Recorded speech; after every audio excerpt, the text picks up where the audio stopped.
Spousal support is also commonly referred to as alimony or spousal maintenance. The Colorado legislature has enacted a statute that involves basically a two-part process. The first part of the process is running a formula based upon the adjusted gross incomes of the parties. So we look at the adjusted gross income of each party, we put that into a formula.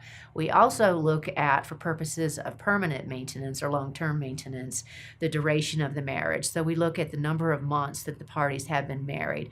So we arrive at what we call a baseline number according to the worksheet. And then we look at other factors that are a little more intangible. Those factors include the need of the requesting spouse and the ability of the paying spouse to pay. So we look basically at each party's sworn financial statement they've completed to see, does the spouse who is requesting maintenance really need it? We look at whether the person who would be paying maintenance, do they have the ability to pay it? And so those are the sort of squishy factors that the court will look at to determine if it wants to go with the guideline amount of maintenance or some other amount.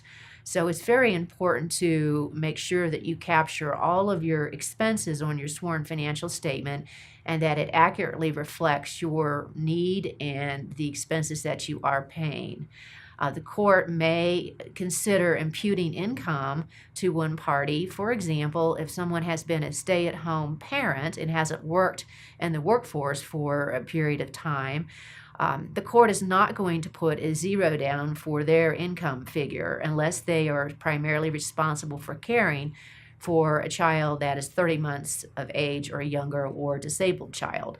So at that point, we look at what was their earning history in the past. Do we need a vocational evaluation of that individual? A lot of times as a default, we would just simply look at what Colorado minimum wage is, and when we will impute full-time employment at Colorado minimum wage for the spouse who does not have a job. So simply because you're not employed doesn't mean that you get to put a zero down for your column under your adjusted gross income. We look at other factors, including your income history, your educational background, and similar.